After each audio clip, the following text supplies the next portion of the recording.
सुनो भैया, पानी में आप सबसे पहले डालोगे गोबर। गोबर को आप अच्छी तरह से मिला दो। उसके ऊपर आप डालो उसमें 15 लीटर आपका गोमूत्र। 2 चीज हो गई, कोई पैसे नहीं लगे। 15 किलो गोमूत्र का जो आप बनाओगे उसके लिए आपको चाहिए 1 किलो बेसन, चने का 1 किलो बेसन। जो 24 पोषक तत्व की ये बात कर रहे थे ना, वो 24 से 36 हो जाएंगे।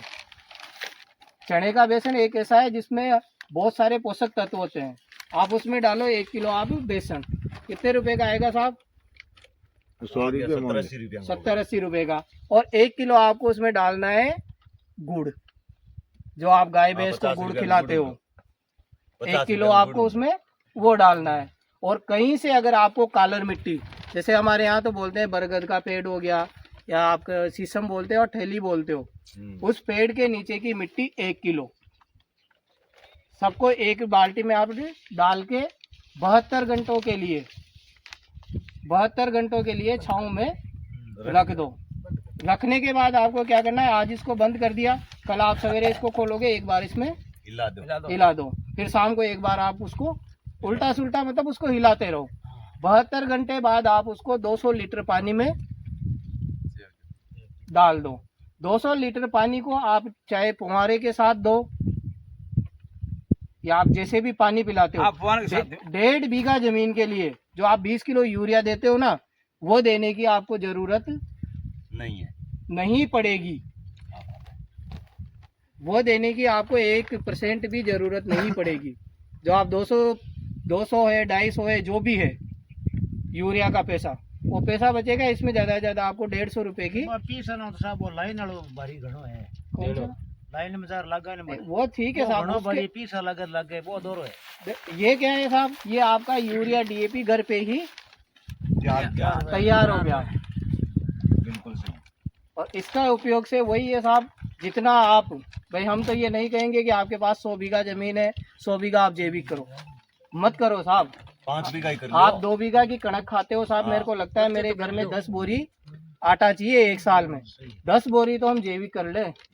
बिल्कुल सही है भाई, 10 बोरी तो हम बहुत बढ़िया बात है, बहुत जैविक कर ले।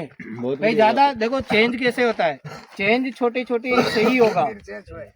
और आज आप कभी भी चले जाना मार्केट में, अगर कोई भी आपने फसल बोई है, आप उसकी जांच कराते हो, वो जैविक अगर है, उसमें केमिकल की मात्रा नहीं है, तो जो फसल की आपकी इसकी रेट है ना, उससे 1.5 गुना रेट आपको, 2 गुना ज्यादा। भाई मैं तो 1.5 ही बोल रहा हूँ, आप ही बोल रहे हो 2 गुना। आज जो चीज 2 रुपए में बिक रही है ना, वो 6,000 में बिल्कुल।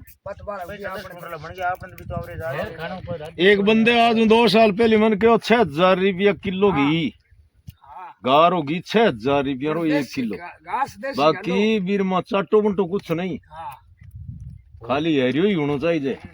हरियो बालियो भी कोई केमिकल देनो, कोई यूरिया को देनी नहीं, खाली घास बालियो वो नीरो चाटो बंटो खड़ बंटो की को देनो नहीं।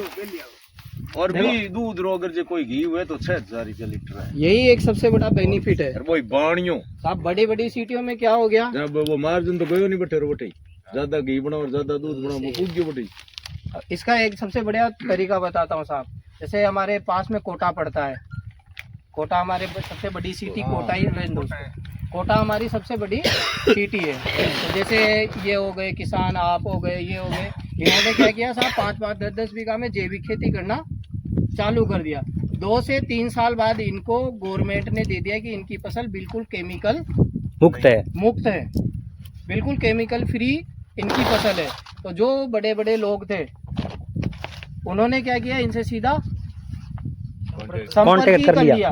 भाई साहब मेरे को 10 क्विंटल गेहूं चाहिए, आप तोल के घर पे रखना, आप मेरे को फोन कर देना, ये पैसे आप एडवांस में, जो अपन बोलते हैं ना भाई 10-20 रुपए आप दे दो एडवांस में, या आप अभी एडवांस पकड़ो, जो भी आपका उस टाइम का भाव होगा हम आपके घर से उठा के ले जाएंगे। ऐसे करीबन हमारे कोटा में करीबन 100 से 150 किसान हैं जो कहीं फसल बेचने नहीं जाते हैं। और खर्चा कुछ नहीं है साहब, सब अपने पास ही है।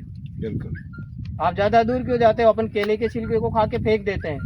सब्जियों के जो भी साफ फालतू की चीज़ें बचती है, सबको क्या करते हैं अपन कचरे में फेंकते हैं। कचरे में फेंकने की जगह आप उसको बाल्टी में रखो, बाल्टी में उसको रखो, उसको आप जहाँ भी सब्जी लगाते हो उसमें डालो। जैविक खाद है साहब। गोबर का अपन क्या करते हैं, गोबर का अपने को ज़्यादा यूज पता नहीं है ना, कुछ मत करो साहब, जहाँ पानी चल रहा है ना उसमें डाल दो, गोल बना के पानी में जाने दो खेत में। ये भी आपका डीएपी है, यूरिया है। बिल्कुल सही है। करना कुछ नहीं है, खाली थोड़ी सी मेहनत अब वो करनी है। मेहनत करनी है। और देखो बिना मेहनत किए कोई भी की कौन काम सफल नहीं होता है। रोटी खाओगे तो भी मेहनत करनी ठीक है साहब।